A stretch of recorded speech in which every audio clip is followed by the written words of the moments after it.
Pemirsa, bed occupancy rate atau tingkat keterisian rumah sakit di Surabaya sudah banyak yang mencapai 100%. Sejumlah rumah sakit harus menambah tempat tidur dan tenaga kesehatan. Sementara itu, Wakil Ketua DPRD Kota Surabaya meminta Pemkot melakukan perekrutan relawan dengan bekerja sama dengan perguruan tinggi kedokteran untuk membantu kinerja nakes yang terbebani dengan lonjakan kasus COVID-19. Tingkat keterisian rumah sakit atau bed occupancy rate rumah sakit di Surabaya saat ini sudah di angka 100%. Seperti yang diungkapkan Direktur Rumah Sakit Premier, Dr. Hartono, bahwa bed ruang ICU di Rumah Sakit Premier sudah penuh dan bahkan masih ada pasien yang harus antri. Meski penuh, namun pihaknya masih membuka pelayanan dengan sistem rawat jalan. Tak jauh berbeda, bor di RSI Jemur Sari juga mencapai 100%. Menurut Dr. Bangun Trapsila Purwaka, Dirut RSI Jemur Sari, pihaknya berencana menambah sekitar 50 bed tambahan, dari 90 bed menjadi 140 bed. Namun, pihaknya mengaku harus terkendala kurangnya tenaga kesehatan atau nakes. Apalagi ada sejumlah nakes di tempatnya yang terpapar COVID-19. Sehingga pihaknya saat ini harus membuka perekrutmen nakes baru. Ini bor kami untuk COVID 100%. Kami berusaha untuk nambah. Insya Allah hari ini, kalau paling lambat besok, kami akan membuka 51 tempat tidur untuk COVID. Kendalanya adalah tenaga, terus terang aja. Karena biar bagaimanapun kan harus diopeni orang sakit ini. Jadi mungkin tidak bisa langsung 51, kami upayakan lah paling tidak hari ini 30 bisa dibuka. Sambil nunggu tenaga-tenaga, kami sedang merekrut, kita sudah dapat sekitar 20, tapi tidak cukup. Sehingga insya Allah nanti mudah-mudahan paling lambat akhir minggu ini 50 bisa. Sehingga kapasitas kami keseluruhan untuk COVID ada 140 tempat tidur.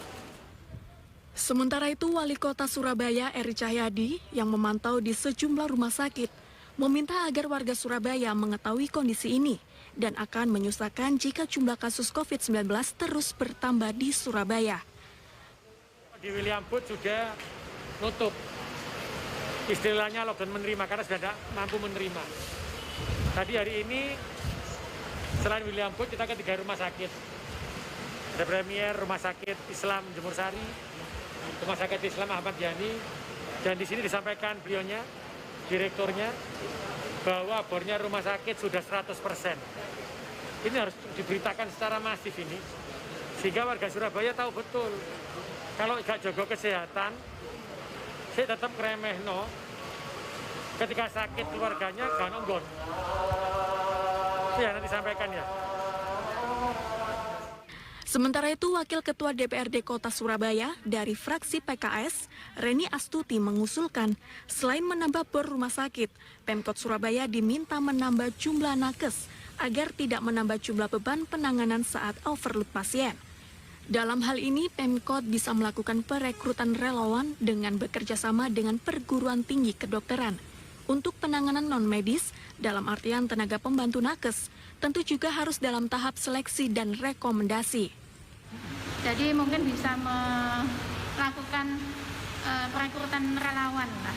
Saya kira perekrutan relawan jika dimungkinkan itu bisa dilakukan oleh rumah sakit yang saat ini mungkin kondisi SDM kesehatannya itu ada yang terpapar dan sebagainya, dan itu juga bisa dilakukan oleh pemerintah kota pada kegiatan sosialisasi vaksinasi atau mungkin kegiatan sosialisasi atau pelaksanaan swab dan sebagainya gitu ya, supaya nakes kita ini enggak super sibuk ya sehingga kemudian kewalahan.